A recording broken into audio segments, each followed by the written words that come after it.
Hi, my name is Jay Weigel. I'm a composer, worked a lot with the Film Prize and the Film Prize director, Mr. Kallenberg, and I am thrilled to be asked to come and discuss with you guys a topic that's obviously close to my heart, and that is film music.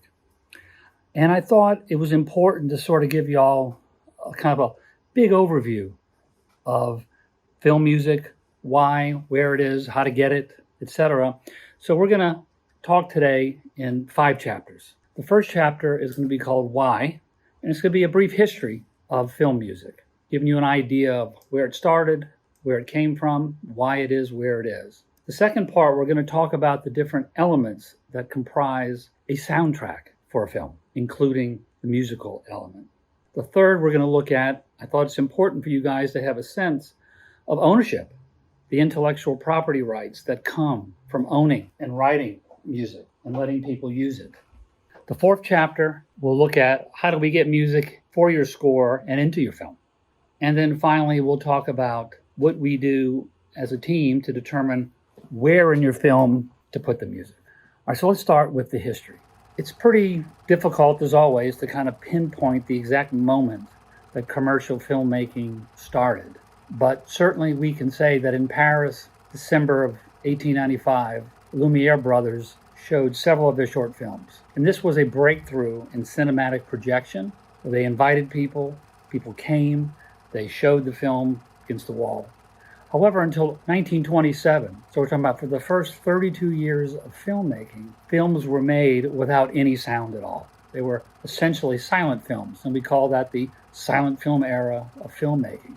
However, during that time, when movie houses would show films, they would often hire a piano player or an organist or even a small ensemble who would perform music while the film was taking place.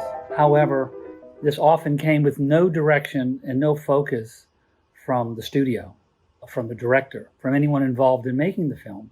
It was just music that was determined to be used by the individual movie house. So you could literally go from one movie house to another, see the same film, and it could have a very different soundtrack.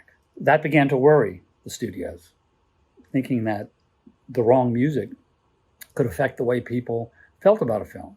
And sort of when the talkies, we call the early talkie films, probably the most infamous one, and certainly I think in America the first one, was called The Jazz Singer. Wait a minute, you ain't heard nothing yet. Wait a minute, I tell you, you ain't heard nothing. And there we had spoken word, we had songs being sung.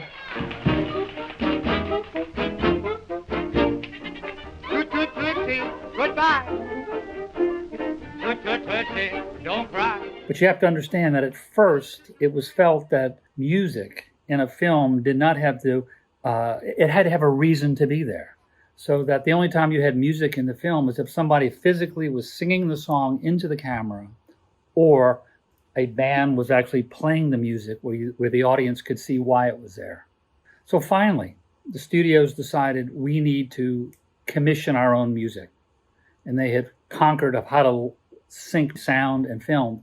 And probably the most impactful score that really started everything moving is a film you should watch from 1933 called King Kong.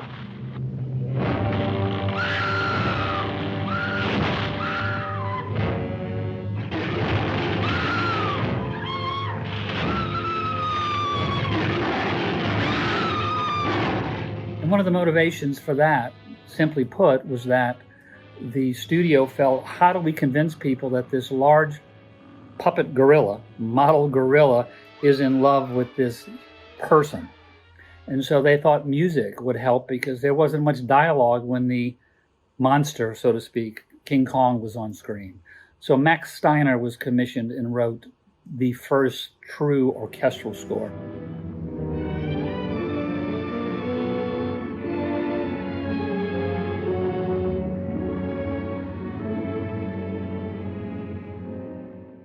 Okay, the second chapter, we're going to look at soundtrack elements.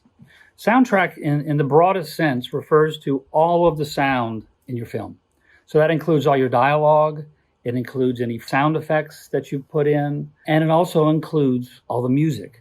Music, in the broadest sense, can be divided up into two types of music that are in a film.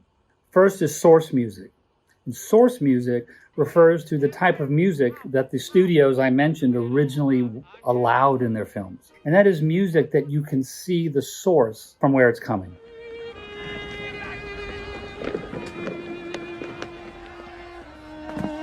That's source music.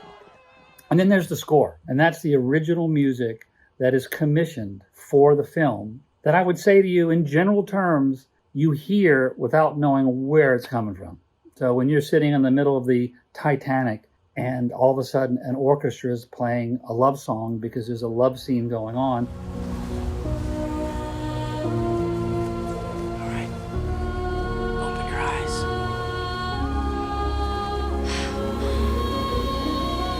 There is no orchestra playing that in the film. That's the score part.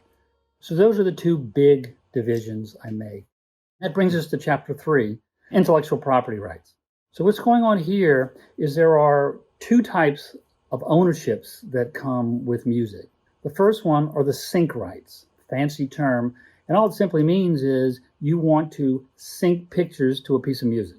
So if you license a piece of source music, you have to go to the publisher. That's who controls the music that's already been recorded. You have to pay that publisher for the sync rights to put picture to it. The second license you need is called a master license. And a master license is one that who owns the physical recording. So that if a record label put out a record, they own the recordings of the songs on the record. Then you have to go to the record label to get the master license. Or record a new version, and then you own the master, so you don't have to pay for a master license. So those are the two important legal elements that come. So let's look real quickly at how to get music for your score. So of course, the number one way to get music for your film is working with a composer, working with someone who writes music. And for you guys starting out, that could be a family member, it could be a friend. If you don't know anyone that does that close to you like that, you can go to the local band program at your school. You can go to the college music school. There are young college students studying how to write music for film that are looking for the opportunity to write music. And you can simply ask them to write music for your film. Another way to get music for your film is through music libraries. And you can Google those. A great one, for instance, is called Liquid Cinema. And they write music that can be used as score, and they write music that can be used as songs and as source music. And it's all recorded, it's all logged. You should go look at it. I think you can type in the kind of music you're looking for and the list will come up. So there's working with a composer. What I like about that for you guys, working with someone your age or someone you can find willing to work with you, is you begin to develop a relationship. And that's what's going to carry this for the rest of your career. I think of directors like Zemeckis and Alan Silvestri.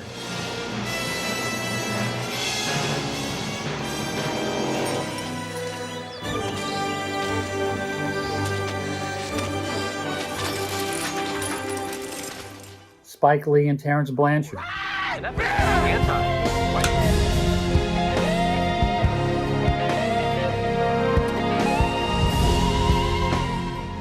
Steven Spielberg, John Williams.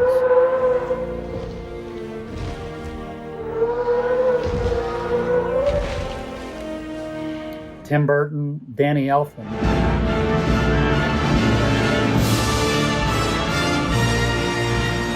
These are guys that have worked on dozens and dozens and dozens of films together, and they developed the shorthand of how to even talk about it.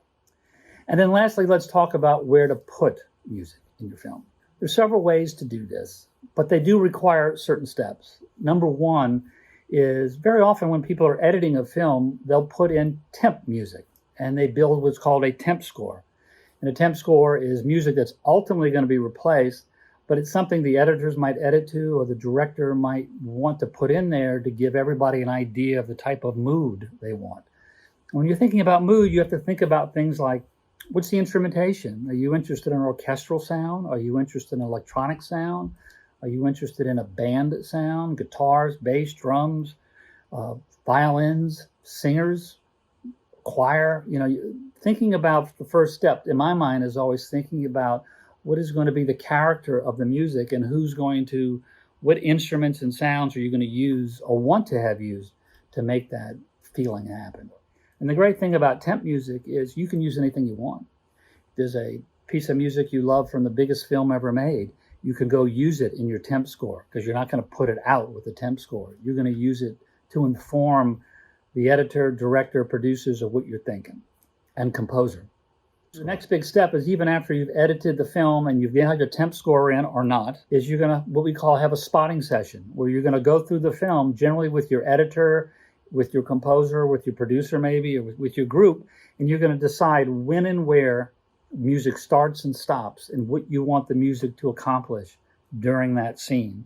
And you're going to make a spreadsheet of starting time code, ending time code, and name of the scene and what you want it to do if you have the idea in it. And you build a big master list of all the spots, all the musical cues you want written or sourced into the movie. From that, everybody works so that the composer knows what's expected. They can work from that. They can check it off as they do it. You can put it in. You can see if it works, ask for rewrites, which is totally fine, and go through a whole process. But you have now a guide to walk you through it. Then the final thing I want to mention before wrapping up here is the cue sheet. When you finish a film, there is a legal responsibility to deliver with the film what's called a cue sheet. And the cue sheet is really, in one sense, nothing more than that master spreadsheet we just talked about, where all the music is. But you have to put not only that there's music there. What's important now is who wrote it, who publishes it, so that should the film ever get to television or any kind of broadcast medium, royalties are generated. And those royalties go back to the writers and to the publishers of the music. So that cue sheet is something that without, you cannot get your film generally out there and into the broadest market, because broadcasters are responsible to pay those fees, not you, the broadcasters are. Anyway, I hope that gave you a good overview of where music came from in the films, why it came to be, and then the responsibilities and the opportunities. I can only tell you, end with telling you, this is ultimately a super fun process to go through if you're working with the right people. You'll enjoy it. It's creative. It's the very end, after all the shooting and the fun and all the hard work to get the film to the point of even being made, then you shoot it in fun, and then you edit, probably have a billion arguments about what cut works or what you want where. And very often there's a lot of frustration by the end. And then you get to the score part and it's fun again. It's a creative process. I wish you guys all luck with your future, and I look forward to seeing your films. Take care.